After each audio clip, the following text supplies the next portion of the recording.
주님을 바꾸지 않으리. 오늘도 거룩한 주 앞에 예배하는 여러분에게 주의 은혜와 평강이 늘 함께 하시기를 주의 이름으로 축복합니다.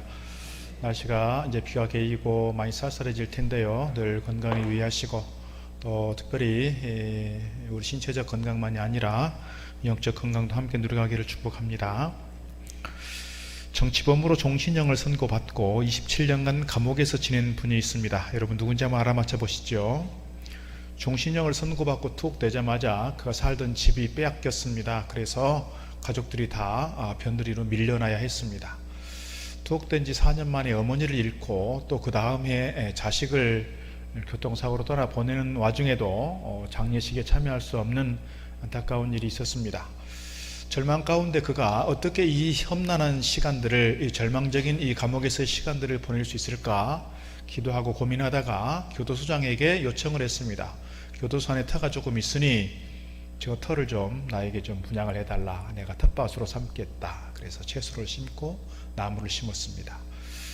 힘들고 어려운 시간들을 지나면서 이 싹이 나고 꽃이 피고 열매가 맺는 그 과정들을 보면서 그가 희망을 잃지 않고 이 어려운 시간들을 잘 견뎌낼 수가 있었습니다. 14년의 시간이 지났습니다. 딸이 시집을 갔습니다.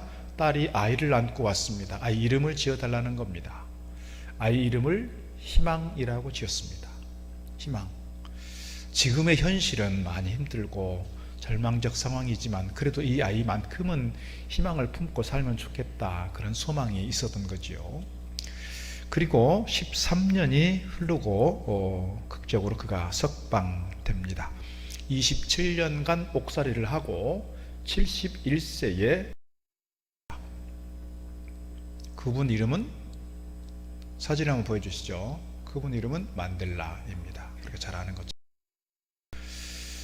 백인들에 의해서 통치되던 남아프리카 공화국이 흑인들에 대해서 그렇게 차별하고 그렇게 힘들게 하니까 그 차별하는 것 좀 없애달라고 그렇게 요청을 하고 그렇게 운동을 했더니 그렇게 27년간 감옥 생활하게 된 겁니다. 감옥에서 석방되고 나서 그가 남아프리카 공화국 최초의 흑인 대통령이 됩니다. 그리고 화해와 진실위원회를 만들어서 흑인들이 많이 차별받고 고통당했으나 그러나 그럼에도 저 백인들에 대해서 우리 용서하겠다 그랬습니다. 그렇게 하고 노벨 평화상을 받게 됐죠. 저희 한 사람의 이 어떤 희망에 대한 이야기가 자기 혼자로 끝나는 것이 아니라 남아프리카 공화국에서 차별받고 살았던, 그렇게 힘들게 살았던 흑인들에게 희망이 되었고, 남아프리카 공화국만이 아니라 전 아프리카 지역에 또는 온 세계의 약자들에게, 힘없는 사람들에게 큰 희망이 되어줬다, 이렇게 말씀드릴 수가 있습니다. 절망의 감옥에 있을 때 그가 사람들이 이렇게 물었습니다. 어떻게 감옥에서 27년을 견딜 수 있었습니까? 이렇게 답했습니다. 절망의 감옥에 가두는 것은 바로 당신 자신입니다. 감옥에서라도 희망을 가꾸면 그 누구도 그 희망을 꺾을 수 없습니다. 나는 한순간도 희망을 버린 적이 없습니다. 어떤 상황 가운데서도 희망을 버리지 않고 기도하면서 믿음으로 달려갈 때 우리 인생은 그렇게 실패로 끝나는 것이 아니라 신앙 안에서 성공하고 신앙 안에서 승리하게 되는 줄 믿습니다. 성경에서 우리 인생을 여러 가지로 비유하는 가운데 우리 인생을 항해하는 것에 비유하기도 합니다. 나그네다, 여러 가지로 비유합니다만, 항해를 할 때는 혼자 수영을 치고 혼자 헤엄을 치는 것이 아니라 여러 사람들이 함께 배를 타고 항해를 하는 겁니다. 그런 점에서 나 혼자 가는 것이 아니라 여러 사람이 함께 간다는 걸 기억하면 좋겠고요, 나 혼자 잘한다고 되는 것이 아니라 같이 잘 되어야 순항할 수 있고 우리가 목표하는 지점에 들어갈 수가 있습니다. 근데 간혹 보면 그렇습니다. 어떤 사람들은 이 조그만 풍랑만 만나도 이 항해를 하다 보면 늘 잔잔한 것만 아니잖아요. 늘 풍랑이 있기도 하고 파도가 일기도 하는데 이것들을 헤치고 나가야 되는데, 이 배의 사이즈, 이 배의 규모로 보면 넉넉히 이길 수 있는, 헤치고 나갈 수 있는 그런 파도임에도 불구하고 조그만 파도가 일렁이면 그것 때문에 두려워하고 공포스러워하고 그렇게 기겁을 하는 그런 분들이 있습니다. 그래서 아주 힘들어하는 분들이 있어요. 그런데 이거 감당해낼 수 있을까 싶을 만큼 큰 파도가 일고 풍랑이 와도 거뜬히 당당하게 담대히 이것을 이겨내는 사람들이 있더라는 거예요. 개별적인 차이이지만 그게 어디서 오는 걸까 생각해 보면 특별히 믿음의 사람들에게 있어서는 그 믿음의 수준, 영성의 깊이, 여기서 오는 것이 아닐까 그런 생각을 해보게 됩니다. 그런데 배를 타고 가다가 아무리 담력이 있고 아무리 믿음이 좋아도 아무리 체력이 좋아도 그 한계라는 게 있는 것 같아요. 한계. 그래서 그 파도가 너무 세고 내가 감당하기 어려운 그 무거운 풍랑들이 일어올 때 아무리 체력이 좋아도 쉽게 이렇게 무너지고 쓰러지고 이렇게 기진맥진하게 되는 것 같습니다. 중요한 것은 우리가 항해를 할 때 나 혼자 가는 게 아니고요. 우리 가정이라는 배가 있고요. 우리 구역이라는 배가 있고요. 교회라는 배가 있고 우리 친구들이 그룹 속에서 만들어지는 배가 있고요. 우리 사회라고 하는 국가라고 하는 큰 배가 있다는 거예요. 그래서 나 혼자 가는 것이 아니라 우리는 함께 배를 타고 가는 그런 사람들이다. 이렇게 일을 하시고 우리가 나 혼자가 아니라 옆에 사람이 있고 또 더 중요한 것은 우리 주님께서 우리와 함께 하시고 우리의 손 잡아주신다라는 걸 늘 기억하고 믿음으로 달려가기를 주의 이름으로 축복합니다. 오늘 본문의 말씀은 사도 바울의 로마를 향한 항해 이야기입니다. 바울은 늘 꿈을 꾸고 있었습니다. 내가 땅끝까지 가서 복음을 전하리라. 그 땅끝이 곧 지금에 말하는 스페인 서바나인데 서바나를 바로 가기는 어려우니 세계의 중심지인 로마에 가서 이미 로마의 교회가 세워져 있으니까 로마 교회로부터 지원을 좀 받고 선교 후원을 좀 받아서 서바나까지 가서 복음을 전하겠다. 그런 기대하는 마음이 있었습니다. 그런데 로마로 가는 길이 쉽게 열리지 않았습니다. 계속해서 꿈꾸고 기도하고 계획했지만 안 됐습니다. 하나님께서 그 가는 길을 우회로를 만들어 주십니다. 선교사로서 자유의 신분을 가지고 가는 것이 아니라 오늘 본문의 말씀 보게 되면 죄수의 신분을 가지고 가게 됩니다. 사도 바울이 1차 선교여행과 2차 선교여행, 3차 선교여행까지 다녀오면서 예루살렘 교회가 우리 모교회가 많이 힘들고 기근 때문에 많은 사람들이 굶주리고 있다는 소식을 들었어요. 그래서 3차 선교여행 가운데 교회를 순방하고 교회를 순회하는 과정 속에서 교인들에게 구제비를 많이 거뒀습니다. 이것을 가지고 예루살렘 교회에 이렇게 헌금하게 되었습니다. 근데 문제는 뭐냐면 예루살렘에 누가 기다리고 있느냐? 늘 사도 바울을 괴롭혔던 이 강경파, 과격한 유대인들, 쉽게 말하면 테러리스트들이 저를 기다리고 있는 겁니다. 몇 명이? 40명이 사도 바울을 보기만 하면 우리가 잡아서 죽이리라. 그렇게 결단하고 맹세한 사람들이 있었습니다. 쉽게 다닐 수가 없는 거예요. 사도 바울은 그래서 천부장의 도움을 받고 내가 여기에서 심판받을 것이 아니라 내가 황제를 만나서 황제에게서 재판받겠다. 자기 로마 시민권을 활용해서 그렇게 가게 되는 겁니다. 그래서 이제 항해를 하기 시작한 것이죠. 지도를 좀 보겠습니다. 오른쪽 맨 아래 보시면 예루살렘이 있고 이스라엘이 있습니다. 조금 위에 올라가면 시돈이라는 곳에서 출발해서 터키 지역 루기아라고 되어 있는 그 터키 지역을 아래를 지나서 맨 가운데 있는 섬이 있습니다. 그 섬이 뭐냐면 우리가 잘 아는 이 섬이죠. 갑자기 이름 생각이 안 나네. 멜리데가 아니고 그레데 섬입니다. 그레데 섬.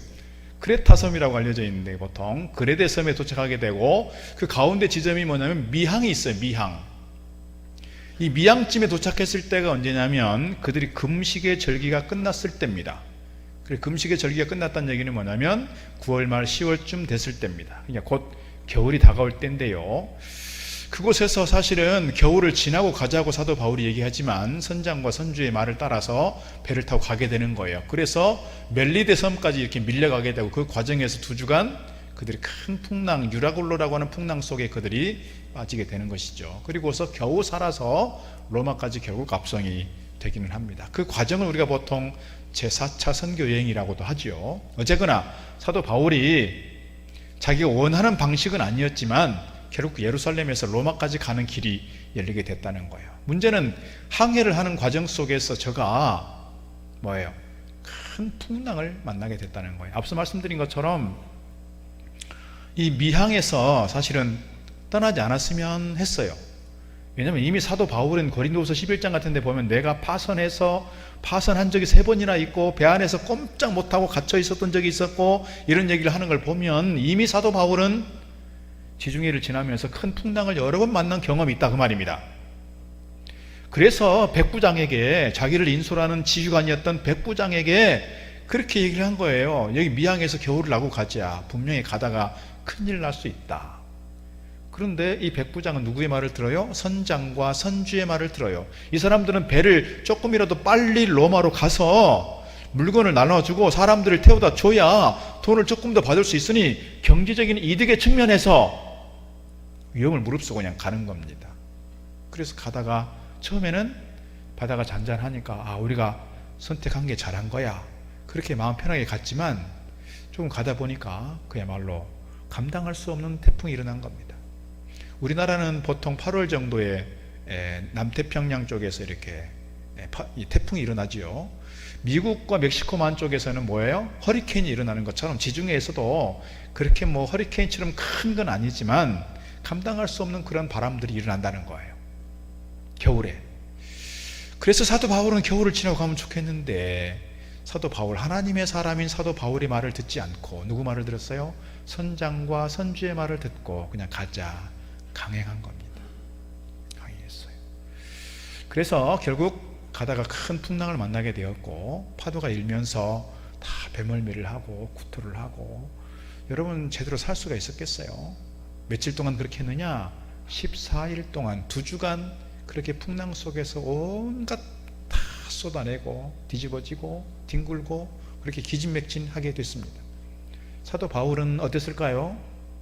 다른 사람들 다 배멀미할 때 사도 바울은 그냥 꼼짝하고 있었을까요? 아마 똑같이 배멀미하고 똑같이 기진맥진해졌을 것 같습니다. 그러나 사도 바울은 다른 사람들과 조금 다른 게 있었던 것 같습니다. 다시 말씀드리면 다른 사람들은 다 뭐를? 구원의 여망을 잃어버리고 이제는 우리가 이렇게 죽는구나, 이렇게 바다에 빠져서 우리는 다 죽게 되겠구나, 그렇게 절망 가운데 있을 때 사도 바울은 꿋꿋하게 기도하면서 그 사람들에게 뭐라고 선포하느냐? 안심하라고 선포합니다. 21절에서 사실 그런 얘기가 있어요. 내 말 조금만 들어주지. 안타까운 마음에 그렇게 얘기합니다. 그러다가 22절에서 이렇게 얘기합니다. 내가 너희를 권하노니 이제는 안심하라. 너희 중 아무도 생명에는 아무런 손상이 없겠고 오직 배뿐이리라. 내가 너희를 권하노니 안심하라 그랬습니다. 안심하라, 걱정하지 마라, 이제 끝났다. 그렇게 사도 바울이 그렇게 배멀미하고 그렇게 기진맥진해 있는 그 사람들, 아무것도 먹지도 못하고 그렇게 지쳐있는 사람들에게 희망 고문을 한 게 아니에요. 막연하게 희망을 얘기한 게 아니에요. 하나님께 기도했더니 하나님께서 그에게 하신 말씀이 있었다 그 말입니다. 그래서 하나님께서 하신 그 말씀을 가지고 오늘 사도 바울은 그들에게 뭐를 주는 거예요? 안심하라, 희망을 선포하고 있다 그 말입니다. 23절 이하에 보게 되면 어떤 일이 있었는가를 설명합니다. 내가 속한 바 곧 내가 섬기는 하나님의 사자가 어젯밤에 내 곁에 서서 말하되 바울아 두려워하지 말라. 네가 가이사 앞에 서야 하겠고 또 하나님께서 너와 함께 항해하는 자를 다 내게 주셨다 하였으니 그러므로 여러분이 안심하라. 나는 내게 말씀하신 그대로 되리라고 하나님을 믿노라. 그런즉 우리가 반드시 한 섬에 걸리리라 하더라 그랬습니다. 어젯밤에 하나님께서 하나님의 사자를 통해서 그에게 주신 메시지가 있는 거예요. 어떤 메시지? 너는 이렇게 가는 게 아니고 이렇게 끝나는 게 아니고 반드시 가이사 황제 앞에 서야 되겠고 그리고 너와 함께한 이 276명의 이 사람들을 네가 책임져야 되지 않겠니? 이렇게 얘기했다는 거예요. 그러니까 우리 중에 한 사람도 생명을 잃은 사람은 없을 것이고 다만 배는 파손되겠지, 이런 얘기입니다. 그러므로 여러분 안심하십시오. 우리 한 사람도 죽지 않습니다. 희망을 증거하고 있습니다. 희망을 말하고 있습니다. 아무도 그 상황 속에서 희망을 말할 수 없습니다. 아무도 그 상황 속에서 우리가 구조될 것이라고 기대하지 않았습니다. 그러나 하나님의 말씀을 들은 오늘 사도 바울은 그들에게 하나님의 사람으로서 그들에게 희망을 말하고 있는 겁니다. 사도 바울이 평소에 하나님과 깊은 영적 교제를 이루었고 하나님과 깊은 영적 사귐을 가져왔었기 때문에 그 요동치는 가운데서도 하나님께 기도하였고 하나님의 세밀한 음성을 들을 수 있었다, 그런 이야기일 것입니다. 오늘 우리가 풍랑을 만나고 힘든 시절 가운데 있을 때 우리가 담대할 수 있고 우리가 사람들에게 희망을 말할 수 있는 것은 평소에 우리가 하나님과 얼마나 깊은 영적 교제를 이루어왔는가, 하나님과 얼마나 깊은 영적 사귐을 이루어왔는가를 우리가 돌아보면 알 수 있다는 거예요. 평소에 하나님과 깊은 사귐이 없이 풍랑을 만났을 때 우리는 쉽게 요동하고 겁을 먹고 무서워하고 공포에 질릴 것이라 그렇게 생각이 됩니다. 오늘 사도 바울을 보면 평소에 그가 얼마나 깊은 신앙의 사람이었는가를 설명하고 있습니다. 고린도전서 5장 16절에서 이렇게 말합니다. 항상 기뻐하라, 쉬지 말고 기도하라, 범사에 감사하라. 이는 그리스도 예수 안에서 너희를 향하신 하나님의 뜻이니라. 여러분, 항상 기뻐하라는 얘기는 뭐예요? 기뻐할 수 없는 상황에도 기뻐하라는 거예요. 쉬지 말고 기도하라는 건 뭐예요? 기도할 수 없는 때, 기도가 나오지 않을 때, 기도가 안 될 때에도 기도하라는 거예요. 범사에 감사하라는 건 뭐예요? 감사할 수 없는 조건에도 그는 감사하라고 말씀하고 있는 거예요. 이것이 사도 바울이 그들에게 데살로니가 교회에게 가르치기만 하는 것이 아니라 사도 바울이 신앙생활 가운데서 일하는 경지에 이미 이르렀다 그 말입니다. 그러니까 감옥 안에 있으면서도 사도 바울은 기뻐하라고 말하고 사도 바울은 감사하라고 말하고 있는 것이죠. 오늘 그 깊은 영성을 가지고 있는 사도 바울이 그렇게 고통 중에 그렇게 요동하고 있는 뱃사람들에게 이제 안심하라 그렇게 얘기하고 있는 겁니다. 오늘 우리가 믿음 생활하다 보면 간혹 그런 분들이 있습니다. 내가 신앙생활 열심히 하고 열심히 봉사하고 헌신하고 예배하면 고난이 없을 거야 라고 생각하는 사람들이 있습니다. 그건 착각입니다. 우리가 교회를 열심히 다녀도 고난이 오더라고요. 목사도 고난을 만나고 장로님들도 고난이 있고 권사님들도 고난을 만나고 그렇더라고요. 처음에 우리가 교회를 다니기 시작하면 우리가 세상 살아갈 때 세상의 문화 속에서 겪는 여러 가지 일들 속에서 이제는 뭔가 좀 절제가 되고 차단이 되니까 고난이 좀 줄은 것 같아요. 그런데 내 안에 신앙이 들어가고 믿음이 들어가고 말씀이 들어가게 되면 어떻게 결단하게 되냐면 내가 말씀 안에 살겠습니다. 내가 진리 가운데 살겠습니다. 내가 의롭게 정직하게 신앙의 양심 따라 살겠습니다. 그리고 하나님께서 나에게 주신 사명이 있는데 이 사명을 따라 사명의 길 가겠습니다. 그렇게 결단하고 가다 보면 세상 사람들이 경험하지 못하는 그런 고난들을 만나게 되고 겪게 되더라는 거예요. 그러니까 교회 열심히 다니면 고난 없어 이렇게 말하는 것은 잘못된 가르침입니다. 중요한 건 뭐냐면 우리가 그 고난을 만났을 때 어떤 자세로 어떤 태도로 만날 것이냐는 거예요. 오늘 이 뱃사람들이 276명의 이 사람들이 풍랑 속에 있을 때 다 기진맥진하고 절망 가운데 있고 삶을 포기하려 할 때 사도 바울은 그들과 달랐다는 거예요. 뭐가요? 그 고난을 풍랑을 대하는 자세가 달랐다는 거예요. 여러분, 앞서 말씀드린 것처럼 우리가 감당하기 어려운 큰 풍랑이 와도 이 풍랑 앞에서 쉽게 기죽고 쉽게 주눅들어 버리는 것이 아니라 당당하게 태풍을 만나고 당당하게 풍랑을 만나면서 믿음으로 승리해가는 담대한 믿음의 장부들이 되기를 주의 이름으로 축복합니다. 주님께서 말씀하십니다. 세상에서는 너희가 환난을 당하나 담대하라. 내가 세상을 이겼노라. 우리가 담대할 이유가 주님께서 이미 세상을 이겼기 때문입니다. 이 믿음 안에서 당당하게 세상을 향해 달려가는 저와 여러분 되기를 주의 이름으로 축복합니다. 이런 믿음으로 살았기에 바울은 유라굴로라고 하는 죽음의 문턱에서도 결코 흔들리지 않았다 이렇게 말씀드릴 수가 있습니다. 33절로 37절 말씀 보게 되면 이후에 어떤 일이 일어나는 걸 설명합니다. 날이 새어가며 바울이 여러 사람에게 음식 먹기를 권하여 이르되 너희가 기다리고 기다리며 먹지 못하고 줄인 지가 오늘까지 열 나흘인즉 음식 먹기를 권하노니 이것이 너희의 구원을 위하는 것이요 너희 중 머리카락 하나도 잃을 자가 없으리라 하고 떡을 가져다가 모든 사람 앞에서 하나님께 축사하고 떼어 먹기를 시작하매 그들도 다 안심하고 받아 먹으니 배에 있는 우리의 수는 전부 276명이었더라 그랬습니다. 사도 바울이 그들에게 말로만 안심하라고 말하는 것이 아니라 뭐 했다고요? 빵을 가져다가 축사하시고 떼어줬다는 거예요.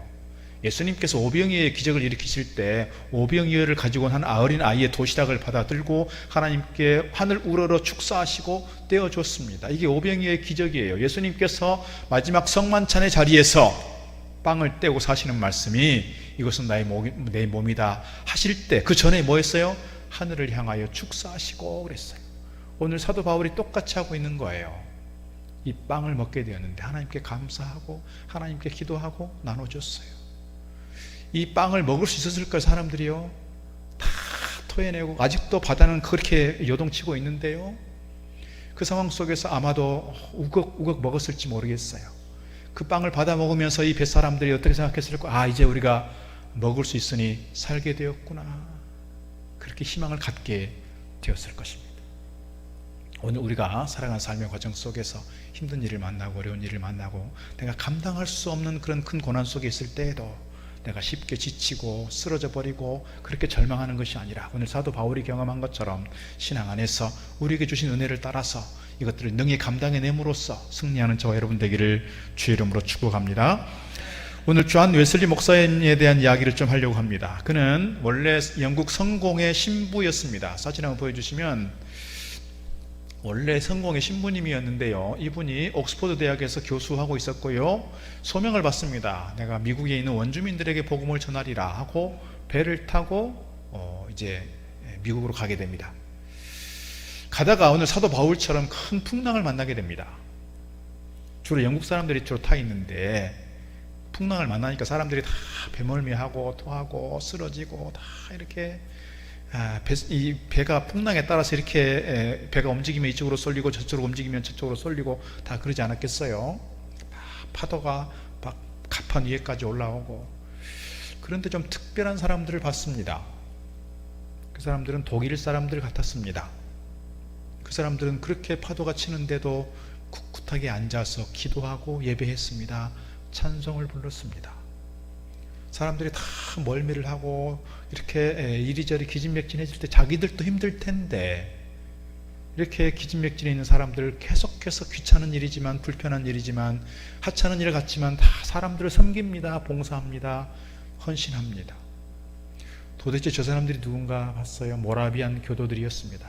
모라비안 교도란 마르틴 루터에 의해서 종교개혁이 시작되었다고 말하는데 그 이전에 이미 100년 전에 얀센이라고 하는 분에 의해서 종교개혁이 이미 이루어졌고 시작되었습니다. 이분들이 주로 모이는 교파의 이름이 모라비안이에요. 지금의 체코 쪽에 있는 곳에서 시작이 되었고 독일 쪽으로 많이 이렇게 운동이 활성화되면서 독일 사람들이 모라비안 교도가 많이 된 겁니다. 이분들도 배에 이렇게 한 무리가 타고 있었는데 이분들이 다른 사람들처럼 같이 기진맥진하고 같이 막 화를 내고 같이 짜증을 내고 같이 막 이렇게 쏟아놓는 것이 아니라 묵묵하게 갑판 위에 물이 쳐올라오는 그 시간에도 그들은 꿋꿋하게 앉아서 하나님께 기도했고 예배했다는 거예요. 찬송 불렀다는 거예요. 그리고 그렇게 귀찮은 일이지만 그렇게 어려움 당한 사람들, 힘없는 그 사람들을 계속해서 돌보았다는 거예요. 나중에 웨슬리 이분이 그 모라비안 교도들에게 물었습니다. 아니, 이렇게 파도가 심하게 치는데 두렵지 않았습니까? 두렵지 않았습니다. 애들도 있고 여자들도 있었는데요. 네, 전혀 두렵지 않았습니다. 그래서 하나님께 감사하지요. 다른 사람들 다 그렇게 두려워하고 공포 가운데 있고 죽을 것 같은 상황 속에서 그렇게 쓰러질 때 그럼에도 우리에게는 두려움이 없이 평안함을 주셨습니다. 누가? 우리 하나님께서. 그래서 하나님께 감사하지요. 그 모라비안 교도들이 가지고 있는 깊은 영성의 세계를 이 웨슬리가 보고 충격을 받은 거예요. 자기도 그래도 영국 성공의 신부였고 성직자요, 대학 교수였음에도 불구하고 이 풍랑 속에서 같이 두려워하고 같이 힘들어했는데 저분들은 도대체 어떤 사람들에게 저렇게 두려움이 없는가? 어떻게 저렇게 평안할 수 있는가?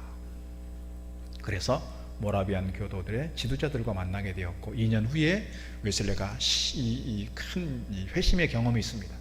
그리고 나서 이제 만든 게 감리교를 만들게 된 거죠. 그러면서 이제 종교 개혁이 완성되어가는 걸 볼 수 있습니다. 중요한 건 뭡니까? 이 모라비안 교도들도 같이 힘들었을 거예요. 그런데 다른 사람들하고 달랐어요. 뭐가요? 자세가 달랐어요. 풍랑을 대하는 태도가 달랐어요. 그들이 어려움 속에서도 그 풍랑 속에서도 잠잠히 기도했고요, 찬송 불렀고 예배했고 섬겼어요. 다른 사람들하고 달랐다고요. 오늘 사도 바울이 그랬을 것입니다. 같이 멀미하고 같이 토하고 같이 힘들었음에도 불구하고 다른 사람들과 다른 뭔가가 있었을 거예요. 그러니까 사도 바울이 그들을 향해서 안심하라고 말했을 때 사도 바울이 그들에게 우리 좀 먹자, 이제 너희들 이제는 생명에 해하지 않을 거야, 모두 안전할 거야 라고 말했을 때 어떤 사람은 쉽게 흘려보냈을 것입니다. 어떤 사람은 짜증냈을지 모릅니다. 그러나 많은 사람들은 사도 바울의 그 모습을 보면서 저 사람은 우리하고 뭔가 좀 다르구나, 아마 그렇게 이해했을 것입니다. 그래서 그 말씀에 대한 권위가 있었고, 사도 바울이 그 모습 속에서 그 가지고 있는 영적인 권위를 보면서 사람들이 주께로 돌아왔을지 모릅니다. 기대하는 것은 그들이 로마에 갔을 때 사도 바울은 감옥에 갇혀 있었지만 그 중에 많은 사람들이 로마 교회를 찾고 하나님을 찾고 예수 그리스도를 구주로 영접하면서 새로운 인생의 길을 갔을지 모르겠다, 그런 기대하는 마음이 있는 것이죠. 우리가 같은 배 안에 있습니다. 어려움 속에 있지만, 그러나 오늘 우리가 어떤 자세를 취하느냐, 어떤 태도를 취하느냐에 따라서 내가 다른 사람들에게 어떤 영향력을 주느냐, 차원이 다르다 말입니다. 차원이.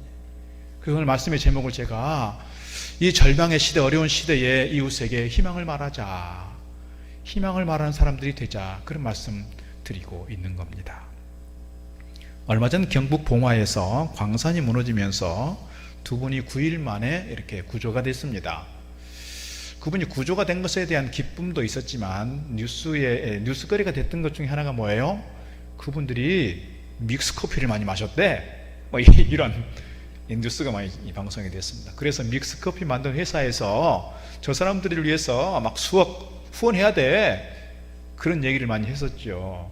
자연스럽게 광고가 됐으니까요. 그런데 지금으로부터 12년 전에 2010년도에 칠레에 있는 산호세 광산에서 이 갱이 무너진 겁니다. 그래서 33명이 갇혔습니다. 며칠 동안 갇혀 있었느냐? 66일 동안 갇혀 있었습니다. 여러분 중에서 혹시 그 생방송으로 이렇게 라이브로 방송되는 거 보신 분 계실지만, 저도 잠깐 봤어요. 뉴스에 보는 거 이렇게. 정말 감동이더라고요. 그 칠레 사람들만이 아니라 온 세계 사람들이 그 장면을 보면서 다 감동의 눈물을 흘렸을 거예요. 66일 만에 구조가 되다니요. 그때 그 사건을, 그때 그 실화를 바탕으로 만들어진 영화가 더 33이라는 영화예요. 한번 보여주시죠. 이분들은 그때 그 광부들이 아니고 영화 배우들입니다. 그러니까 더 33이라고 하는 영화가 그 실화를 배경으로 해서 그때 감동적인 영화가 만들어진 것이죠. 근데 중요한 것은 뭐냐면, 구조된 것 자체를 말씀드리려고 하는 것이 아니라 66일 동안 그들이 그곳에서 어떻게 버텨낼 수 있었겠느냐는 거예요. 먹을 것도 없었을 것이고요, 불빛도 별로 없었을 것이고요, 그들이 물도 별로 없었을 거예요. 근데요, 거기 지도자들이 있었어요. 어떤 지도자들이? 영적인 지도자들이 있었어요. 목사가 있었다는 얘기가 아니라 신앙이 좋은 믿음의 사람들이 있었다는 거예요. 사람들이 날짜가 지나가면서 그렇게 기진맥진해질 때 서로를 격려하고 위로하고 함께 기도하고 함께 말씀 붙잡고 씨름했던 사람들이 있었어요. 그래서 우리 희망을 잃지 말자, 희망을 잃지 말자, 희망을 잃지 말자, 그렇게 말했던 사람들이 있었다는 거예요. 그래서 그들이 나중에 구조되고 나서 매몰되었던 그곳에 이렇게 기록을 남겼습니다.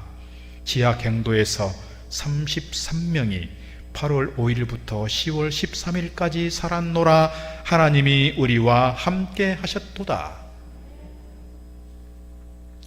나오자마자 엎드려 기도하는 사람들이 대부분이었습니다. 이 중에 많은 사람들이 예루살렘에 가고 이스라엘 가서 요단강에서 세례를 받았습니다. 인생이 달라지지 않았을까요? 그 66일 동안 33명의 사람들 가운데 정말 믿음 좋은 이 사람들 때문에 사실은 그들에게 희망이 계속해서 유지될 수 있었고 끝까지 버틸 수 있었고 그 힘든 과정들을 견뎌낼 수 있었다라고 보는 거예요. 그래서 그 사람들은 사실은 유언장도 쓰고요, 죽으려고도 했고요, 그랬던 사람들이 그 시간을 버텨낸 거예요. 오늘 우리 시대를 보면 많이 안타깝습니다. 젊은이들이 그렇게 얘기한다고 하죠. 이생망이라고. 이번 생에는 망했다, 이생망이라고 합니다. 이태원 참사를 보면서 참 너무 안타까웠습니다. 어떻게 이 시대에 이런 일들이 일어날 수 있는가. 세계 10대 강국이라고 하고 선진국이라고 하고 이렇게 우리나라가 잘 살게 되었는데 어떻게 이렇게 후진국형 이런 일들이 발생하고 있는가. 너무너무 안타깝습니다. 젊은 사람들이 많이 힘들어하고 있죠. 주십시오. 요즘 특별히 젊은 사람들이 힘들어하는 시대 속에 우리가 지금 살아가고 있습니다. 절망의 시대인 것 같습니다. 정치를 봐도 그렇고 경제를 봐도 그렇고 사회를 봐도 그렇고 코로나 상황만이 아니라 우리 사회가 총체적으로 보면 미래가 잘 보이지 않습니다. 희망이 없어 보입니다. 절망적인 것 같습니다. 그러나 이러한 때에 우리가 함께 절망하고 우리가 함께 짜증을 내고 우리가 함께 원망하는 것이 아니라 우리가 믿음 안에서 하나님과 깊은 영적 교제 속에서 사람들에게 무슨 말을, 희망의 말을 할 수 있으면 좋겠습니다. 사람들에게 긍정의 말을 할 수 있으면 좋겠습니다. 나도 죽겠다 같이 말하는 것이 아니라 그래도 하나님께서 우리와 함께 하셔, 하나님께서 우리를 인도하실 거야, 하나님께서 우리의 손 잡아주시잖아. 믿음 안에서 서로를 격려하고 서로에게 희망의 말을 하면서 오늘 이 어려운 시간들을 잘 견뎌내고 이겨낼 수 있는 저와 여러분 다 되기를 주의 이름으로 축복합니다. 기도하겠습니다. 하나님 아버지 감사합니다. 오늘 희망이 없다고 하는 이때에, 이제는 끝났다고 생각하는 그때에 우리 하나님께서 우리에게 희망의 이유가 되어주시는 줄 믿습니다. 오늘 우리의 이 살아있는 믿음이 사람들과, 세상의 사람들과 차이가 있고 우리에게 닥치는 항해에서의 풍랑을 저희들이 맞이할 때 믿음의 사람들로서, 신실한 주의 종들로서 큰 믿음을 가진, 부활에 대한, 천국에 대한 확신을 가진 자들로서 우리에게 주어지는 이러한 상황 속에서의 풍랑을 잘 감당해낼 수 있도록 저들에게 힘과 능력과 은혜를 베풀어 주시옵소서. 오늘 우리가 타고 가고 있는 이 가정의 배, 교회의 배, 사회의 배, 우리가 속해 있는 모든 이 항해 속에서의 공동체를 주님 지켜주시고 저희들 한 사람 한 사람을 통해서 어려운 시대에 더욱더 저들에게 희망의 말을 전하고 저들에게 희망을 감염시키는 가운데 오늘 우리 공동체가 더욱 든든하게 써가는 하여 주옵소서. 예수님 이름으로 기도드리옵나이다. 아멘. 찬송가 445장 찬송. 나무와 과도 주님을 바꾸지 않으리. 다른 어떤 은혜 구하지 않으리. 오직 주님